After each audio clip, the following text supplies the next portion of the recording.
Loading into a new Minecraft world has a unique feeling. It's a mixture of inspiration and curiosity for the possibilities of this new world. And then, you're there. A fresh new world, and assuming you generated the world with a random seed, a world that literally no one has ever seen before. The possibilities are literally endless. This is a sandbox game after all. And so, you begin the new world. Everything feels fresh, even punching the first tree and gathering up your first tools. It's all unique, even if it is all similar to what you've done probably many times before. Eventually you get some tools, a bit of a starter base going, and maybe even some diamonds, and then it is time.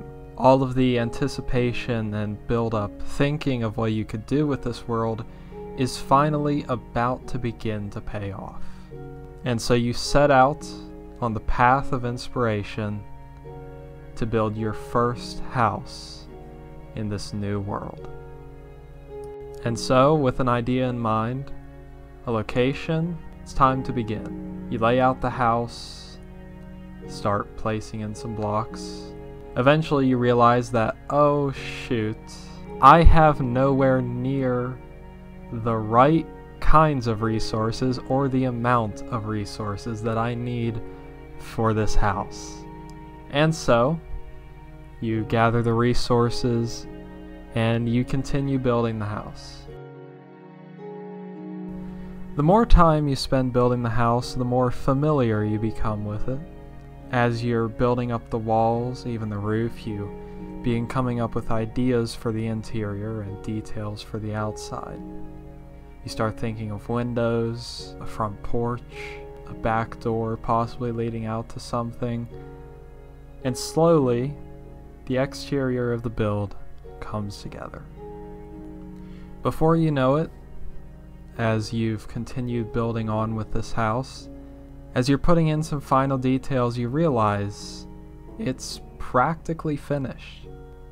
You walk inside, and this is your new home. But with that now finished, you sort of start doing other things and turn your attention away from the house to go build other projects and possibly massive bases in the future. I mean, this is the start of a Minecraft world after all, so the possibilities are still endless, the inspiration and excitement is still there, and the world still has much curiosity to be fed. But as much as you may spend a very long time in this world, there will always be something about the first house. That first house that you built, possibly in the first session of playing on the world. That house which has now seen you go from mere iron armor and tools to full decked out gear. No matter what you build, no matter how far you go, this house will always feel, even if just slightly, more like home than anything you will ever build again.